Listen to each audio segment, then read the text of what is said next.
We're Larry and Vonnie Pratt, and we do puppets and music, and I preach when I get a chance. Why are you guys reaching locally in your area? We live in a rural setting, and that has really given us a heart for rural people. I grew up in the country in Michigan. Larry's a city boy, so this was a whole new adventure for him.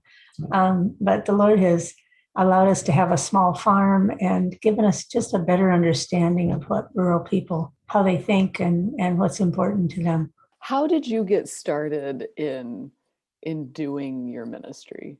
We've been doing puppets off and on and music, of course, for over 40 years together. Our grandson had a birthday party when he turned 3, and they invited the neighbor kids in and did a puppet show for the neighborhood kids, and it went over really well. And we decided, we should be doing this in church for Sunday school classes, and so we started there, and then we started meeting pastors and camp directors and people, and kind of got our name out there a little bit. We've just been busy since.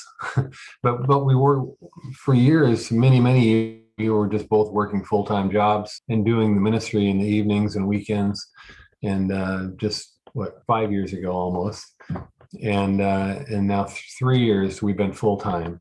And so it's nice to be able to dedicate our time fully to this ministry. What made you take that leap to start doing it full-time? We met in Bible college, and when we finished college, we were sure we were going into full-time ministry. We knew the Lord was calling us that way. And as we started rattling doorknobs, Larry had his pastoral studies degree.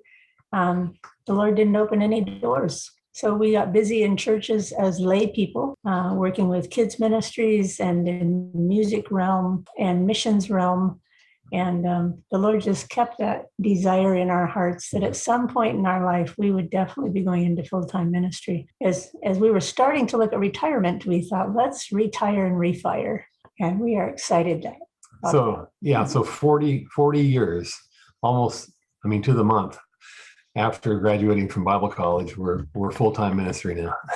Yeah, love it. Yeah, we love it. It's exciting. Oh, that's beautiful. I got teary listening to that.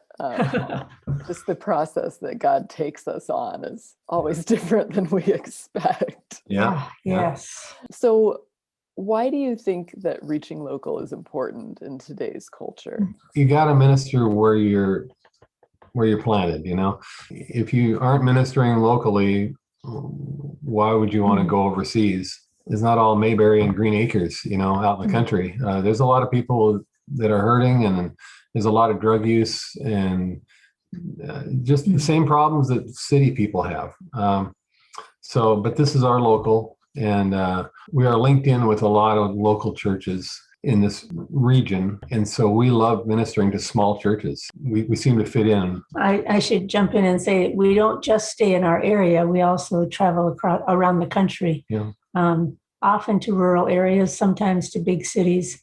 And because the Lord has given us a small farm, people love hearing about farm life. He's given us sheep and given us analogies of how to relate to the Lord as a sheep and how to understand what it means to lead, to be shepherds, to have a great shepherd. This is Shirley Goodness.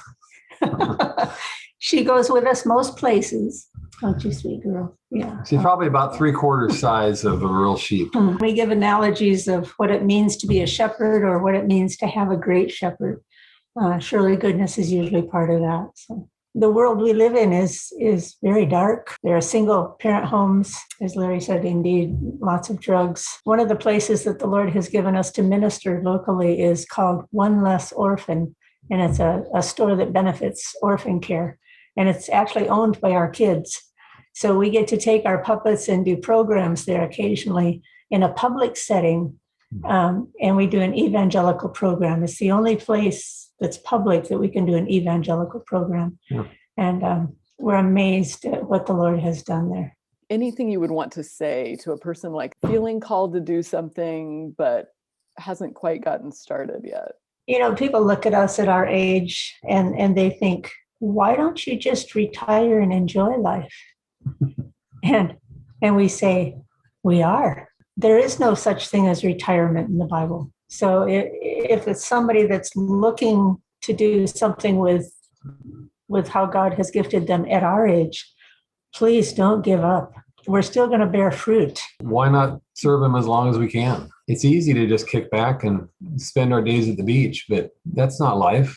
That's not fulfilling. Yeah. And that's not what the Lord wants for the rest of our lives. And I'd like to say too, if there's fear, people feel like they're just not good enough, or I don't know, oh my, it's not about us. We have so many weaknesses and so many reasons why we shouldn't be doing this, but God has called us to it. And when he calls us, he enables us, and we are blown away with what he does, just totally blown away.